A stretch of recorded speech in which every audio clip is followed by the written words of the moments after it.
bombes atomiques, sans avoir jamais rien appris. C'était un vrai génie, question de travaux pratiques.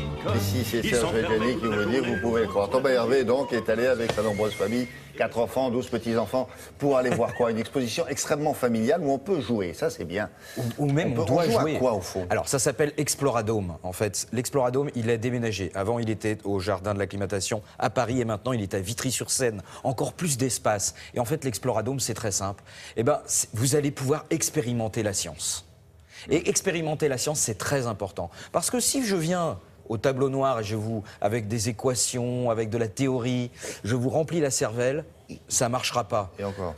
Si je vous fais expérimenter la science, et vous allez pouvoir construire un pont, vous allez pouvoir tester ce que c'est qu'une réaction en chaîne, pour de vrai, pas sur une équation, eh bien là, vous allez retenir et vous allez comprendre. Comme on faisait en cours de physique-chimie, là, les travaux Les pratiques. TP, là. Les TP, en TP, on a des trucs formidables. exactement. Ben là, c'est une exposition dans laquelle vous allez pouvoir faire des TP et sur des sujets, attention, hautement technologiques, parce que vous allez par exemple pouvoir utiliser une imprimante 3D. Bon, allons-y.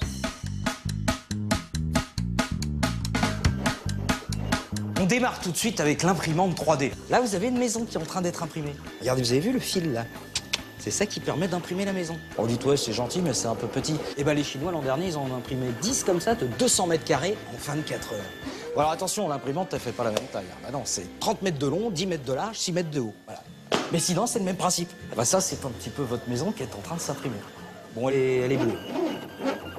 C'est une maison bleue adossée à la colline. Adossé à la colline. Alors ici, vous allez pouvoir faire le pont. Vraiment le pont. Alors vous avez le choix, hein. Vous avez le Garbi, pont de Paris, pont de Normandie. Nous, on va faire le pont de l'île de Ré. Alors vous avez des instruments ici.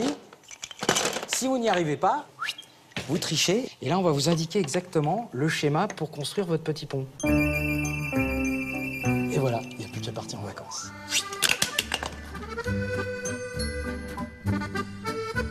Et puis, vous avez la robotique. Ah, la robotique, on rêve évidemment de robots humanoïdes avec l'intelligence artificielle.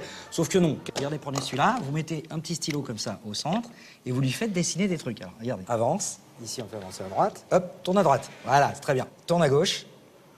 Non, à gauche, j'ai dit. Ah, c'est pas Terminator, c'est sûr. Mais bon, ça, c'est la réalité. C'est-à-dire que 90% des robots dans l'industrie aujourd'hui, c'est ça, des trucs automatiques. Et voilà, quand même, hein, ce qu'on arrive à faire aujourd'hui avec un robot. Tant qu'on peut encore se moquer, on se moque. Hein. Bientôt, on pourra peut-être plus. Enfin bon, il y a du temps quand même. Hein. Et ici, vous allez pouvoir faire un film qui va vous faire voyager dans le temps. Ça, c'est le téléphone 1930. Allô, bonjour. Ensuite, prenez le téléphone des années 80 avec le cadran. Ah, ça mettait longtemps le cadran. Ah oui, ça c'est pour pas être pressé. 1980, bonjour, j'écoute. Après, le premier portable qui pèse 1 kg, qui a 1 heure d'autonomie. La brique, comme on l'appelait. Et puis, vous avez le téléphone des années 2000. Beaucoup moins de fonctionnalités que vos téléphones actuels, mais 2 semaines d'autonomie, c'est pas comme ceux qui tombent en panne au bout de 8 heures. Quand je dis 8 heures, je suis gentil, hein. Oui, non, c'est pas à vous que je parlais. Hein. Oui, non, je suis en train de faire un film, là. Un film interactif. Et on pourra le recevoir sur son propre mail.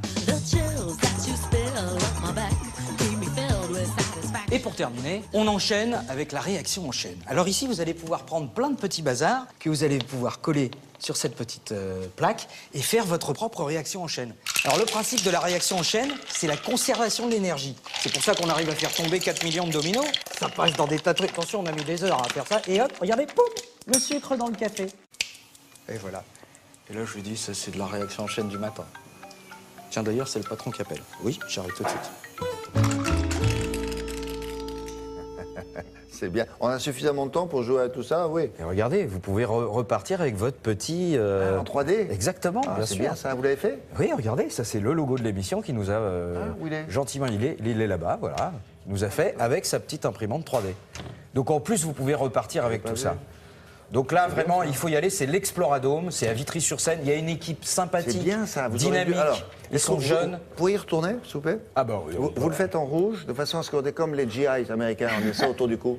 Oui, Oui, avec genre, le petit numéro de... ah bah avec le si nom, jamais ouais. on est perdu. Ah ouais, Oui, bien voilà, sûr. c'est Comme ça. Et hop qu'on là. casse Et le c'est jour comme ça où- qu'on nous reconnaît. Ah oui, voilà, Les gens, ils exactement. ouvrent le chemise. Ah, Très bien. c'est un gars de Télématin. Exactement.